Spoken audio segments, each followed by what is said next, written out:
This is all your fault. An open letter to my very inconvenient child.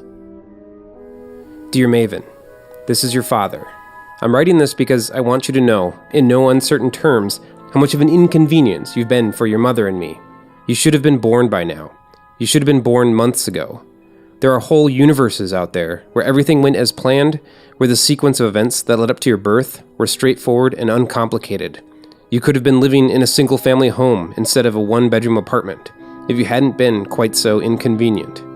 In the first universe, I took a picture of the pregnancy test. You appeared so suddenly, so easily, as simple as downloading a fertility app. It was hard to believe it was all really happening. The effortlessness of the situation gave it the semblance of a miracle. It seemed like something that needed to be captured on film. It warranted photographic evidence. In the time it took to take that picture, an entire universe unfolded before my eyes. One where you were born in the winter, and I became a father without hardly trying at all.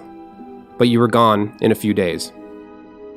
But when you came back a couple months later, I couldn't help but marvel at how great your timing was.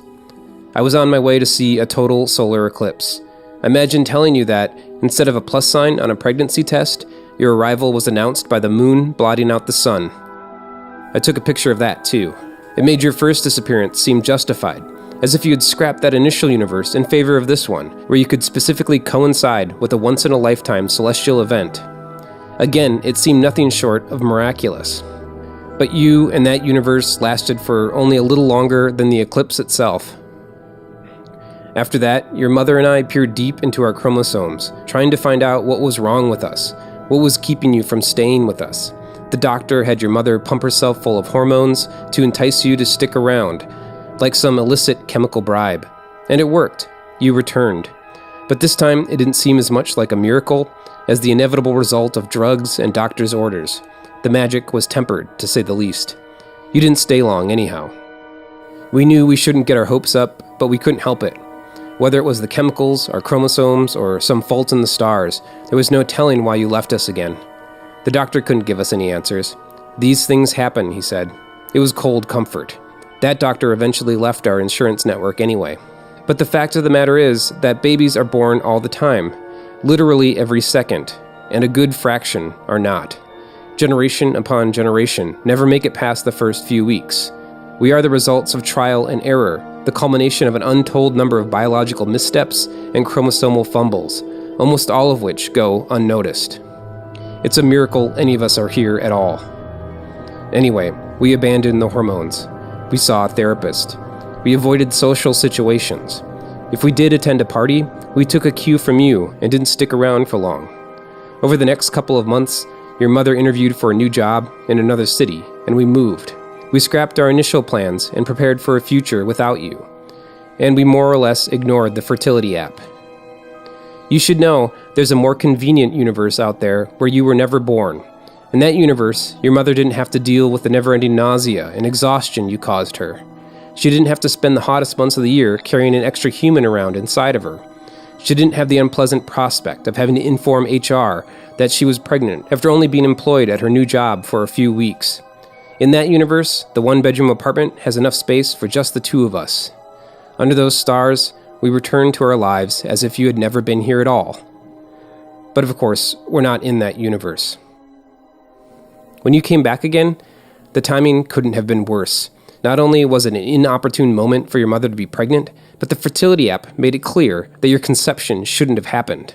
The timing was all off.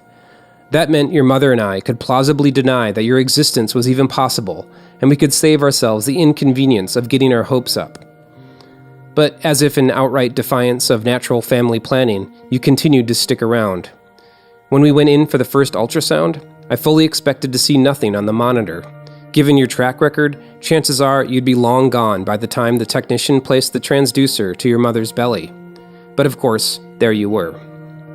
The monitor revealed the unmistakable outline of a skull and the beginnings of a face, the shadow of one arm, then the other, both descending into the tiny crescent of your body, at the center of which the rapid flutter of your heartbeat gave you away like a beacon in the night. As the technician gave us a tour of all your major features, you kicked and squirmed, as if trying to make one last getaway before capture.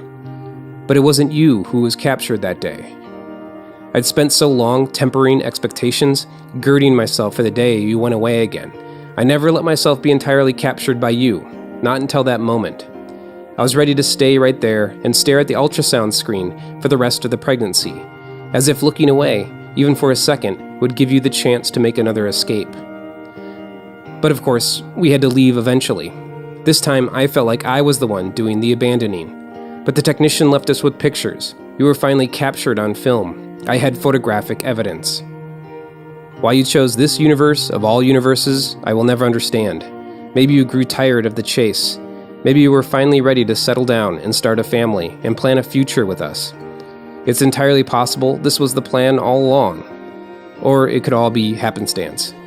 But the fact of the matter is, you did coincide with the total solar eclipse. Several, actually.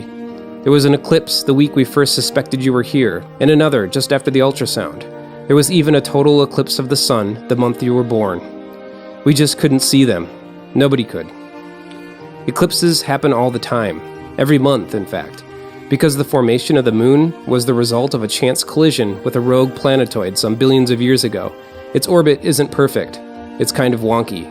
So when the moon crosses in front of the sun, its shadow usually falls somewhere outside of the Earth, somewhere in space where it goes unnoticed.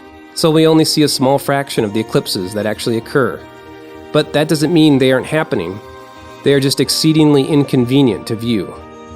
Anyway, let me take this opportunity to welcome you to this universe, Maven Jean. It isn't perfect.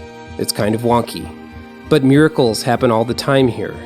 So much so, they often go unnoticed. That's what makes them special. So I can say, with a fair degree of certainty, that you are by far the greatest inconvenience I've had the good fortune to experience. Love, your father.